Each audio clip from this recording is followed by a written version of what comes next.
One man's mom told him to stop drinking or start making money from it. Another one grew up in one of America's most infamous families. Somehow, these two stories came together to create one of Pigeon Forge's newest moonshine brands. Welcome to Bear Facts, where we explore the Smoky Mountains one bear fact at a time.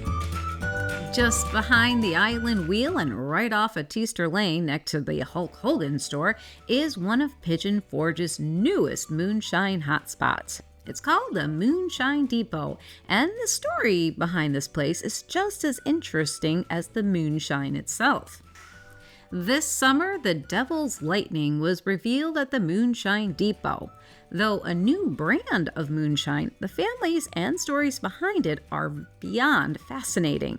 During the event, we had the opportunity to meet some of the people behind the brand and the store and hear how this business came to be, and sample some of their products.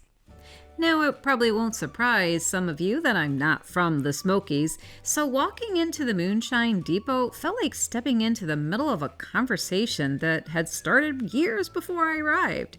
It took me a few mental backflips to catch up, but once I did, I realized that the story behind this whole place was far more interesting than the moonshine itself.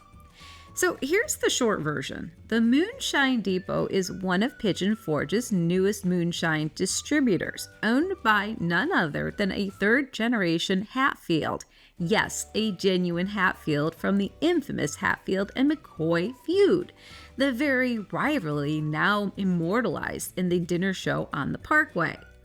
The brand they were launching is called Devil's Lightning, created by a family behind Tiny Hillbilly, a man who started to learn how to really drink in the Navy, and when he left the Navy, found that drinking was pretty expensive to do the way he wanted to. So his mom said, "Enough's enough. You either stop drinking or find a way to make money from it."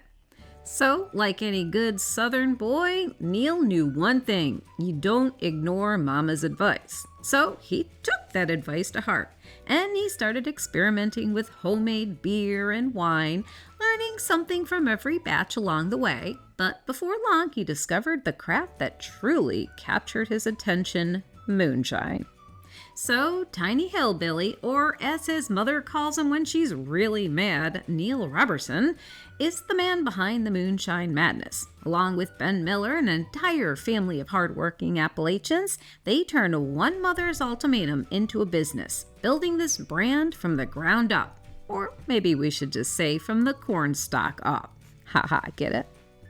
An interesting fact that many people don't realize is that moonshine actually didn't even become legal to sell in Tennessee until 2009. So as soon as it did get legalized, Tiny and his family moved forward with their business idea. So 2 years later, in 2011, Neil and his family opened their flagship distillery in Piney Flats, Tennessee, which is over on the border by Bristol. They started their own brand of moonshine under the label Mellow Moon Moonshine. Yeah, try to say that 10 times fast, or just once. That was a tough one. Anyway, the family wasn't content staying in their little corner of Tennessee. They had bigger ambitions. They wanted to compete in the biggest moonshine market in the Smokies, Pigeon Forge. Okay, it doesn't sound as dramatic when you say it that way as it should, but believe it or not, getting your toes into an industry of moonshining in the Pigeon Forge area is a big deal. These guys accomplished something much bigger and tougher than you'd think should be possible. Considering how much moonshine's down there, it really, really is. And this is also where the difference between a wannabe hillbilly and a true backwoods hillbilly starts to show, because only one of them is standing after taking on the politics of opening a moonshine business in Pigeon Forge.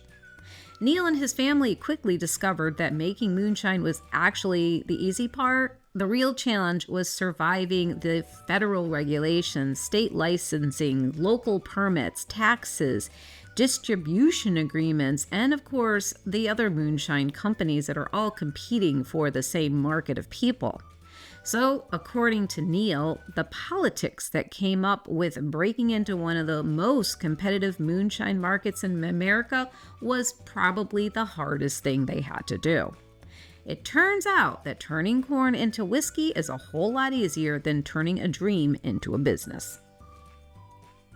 And this is where Jack Hatfield comes into the picture.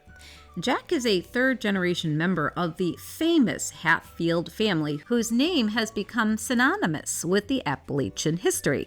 Long before moonshine tastings became a tourist attraction and was still highly illegal, families like the Hatfields were living the mountain lifestyle that inspired much of today's moonshine culture.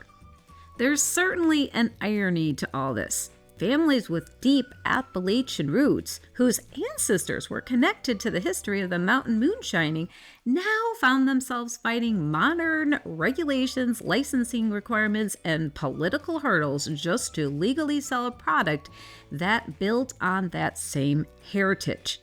History certainly has a sense of humor. So, basically, the Moonshine Depot is the home of the Devil's Lightning, a new moonshine brand created by Tiny Hillbilly and his family. Now, while the recipe comes from their distilling traditions, the branding pays tribute to the legendary figures of the Hatfield and McCoy feud. One of their feature products is called the Blackberry Randall's Revenge, and it's named after Jack Hatfield's great-grandfather, Randall Hatfield, who used to live on Blackberry Creek. Another one of their feature products is the Cinnamon Hatfield Hellfire. Now, this cinnamon moonshine was inspired by Devil Anse Hatfield himself, capturing his fiery personality that helped make him one of the most recognizable figures in Appalachian history. Now, whether you're looking for 150 proof paint varnish or a sweet shot of peach that'll knock you on your backside, this place has something for just about every palate. They even have a root beer flavor that would make one incredible root beer float, assuming you're old enough to enjoy the adult version. And don't discount the art behind the Devil's Lightning or Moonshine Depot branding, because that stuff on the wall is real art, created by a local artist, Kilb, who designed and created each of these amazing works of art on the walls, bottles, and shirts. And no, this isn't AI generated. This is real art. This guy is talented. Another piece of advice I'm going to give you: don't let the overalls and hillbilly persona fool you. That image may be part of the fun, but behind it are some incredible savvy entrepreneurs. They may look like they just stepped off a back road, but they're making calculated business moves in one of the most competitive tourist markets in the Smokies. Breaking into Pigeon Forge isn't for the faint of heart, and these guys have proven they have determination and the business sense to carve out their place on their own. So the next time you walk into any moonshine tasting room, remember that you're not just tasting another flavor of spirit. You're tasting generations of Appalachian tradition, years of determination, and the story of people who refuse to let red tape stop them from bringing their dreams to the Smoky Mountains. I hope this video helps you plan your visit to the Smokies. You're getting an honest review from our personal experiences, but facts and things change, so please keep us in the loop if you learn anything new and want to share your experiences in the comments. Thanks again for visiting us at Fairfax of the Smoky Mountains. Please click that like button and subscribe to our channel.